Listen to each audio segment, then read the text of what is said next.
இவ்வளவு ஆண்டு காலமா பாபா அம்பேத்கர் வாங்கி கொடுத்த ஓட்டு 75 வருஷமா வீணா போச்சு.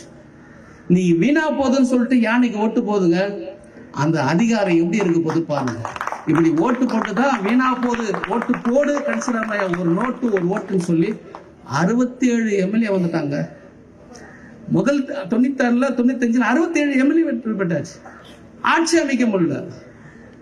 180 எம்எல்ஏ இருக்கிறாங்க காங்கிரஸ் பிஜேபியில, ஆட்சி அமைக்க முடியல. 67 எம்எல்ஏ வெற்றி பெற்றாச்சு. என்ன பண்ண, ஆதரவு கொடுங்க, மந்திரி சபையில் கொடுக்குறேன்னு.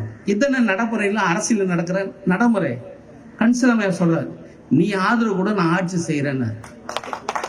நான் 150 வெற்றி பெற்று நான் ஆதரவு கொடுத்து நீ ஆட்சி செய்யறான். ஆமா, ஏன்னா நாளைக்கே தேர்தல் நடத்துறேன். என்னடா என் மக்களுக்கு நம்பிக்கை ஓட்டு வீணா போகுதுன்னு ஓட்டு போட்டு 67 சீட் வந்துட்டேன். இனிமேல் வெற்றி போறேன்னு தெரிஞ்சிச்சுன்னா 180 சீட் நான் வந்துடும், 67 சீட் நீ வந்துடுவேன்.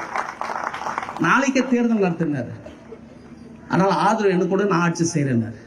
அடிப்படைஞ்சதுக்கா பிஜேபி ஆதரவு கொடுத்து ஆட்சி பிஎஸ்பி பண்ணாங்க. பிஎஸ்பி ஆட்சி வந்த உடனே கூட இருந்த இஸ்லாமியர்லாம் ஓடிட்டாங்க. என்ன நான் பிஜேபி கூட போய் ஆதரவு வாங்கிட்டீங்க சொல்றாரு. கன்சிடர் என்ன அரசியல் குறை இதை தெரியல.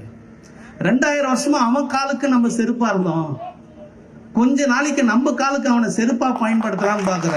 இந்த அரசியல் கூட தெரியல அப்படின்னு சொல்லிட்டு 5 மாசத்துல ஆட்சி அவங்ககிட்ட ஆதரவு வாங்கிட்டு 5 மாசத்துல பெரியாருக்கு போய் அடிக்கல் நாட்டுறார். பெரியார் சிலையை வைக்கிறார்.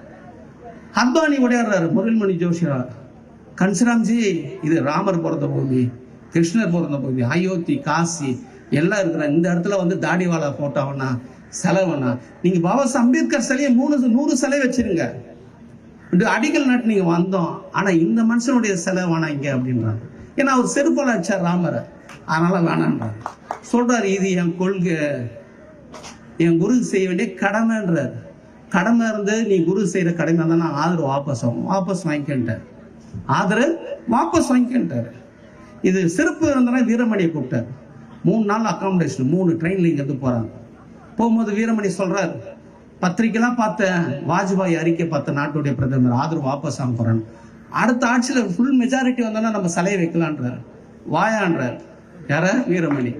ஆட்சியை போனாலும் நீ வா சிலையை தர அப்படின்றார். இங்க இருந்து வீரமணி போய் அந்த சிலையை திறந்துட்டு ஆட்சியை கவுத்துட்டு வந்துட்டாரு. ஆட்சி கவுந்ததுங்க. அந்த கவுத்துட்டு வந்த வீரமணி இன்னி வரைக்கும் ஒரு மேடையில பெரியாருக்காக பிஎஸ்பி ஆட்சி கவுந்ததுன்றது ஒரு வரி கூட இந்த மேடையில எந்த மேடையில சொன்னது கிடையாது. எவ்வளவு பெரிய போர்ச்சேரி பாருங்க. மேடையில எந்த இடத்துல பெரியார் பகுஜன் சமாஜ் கட்சியில தான் வாழறாரு, அவருடைய கொள்கை தத்துவம் எங்க இருக்கிறாங்க பிஎஸ்பியில தான் இருக்குதுன்னு இன்னி வரைக்கும் யாருக்கிட்ட சொன்னது கிடையாது. எவ்வளவு அயோக்கியதானம் பாருங்க. நாங்க போய் பிஎஸ்பி அப்படின்னு 2007 2008 அங்க போன பிறகுதான் என்னடா ஈரோட்டுக்கார் இவ்வளவு பெருசா நிக்கிறாருங்க அப்படின்னு பார்த்தோம். அப்ப கேட்டோம், என்னடா இந்த தாடிவாலாவுக்கு ஆட்சியே போச்சு,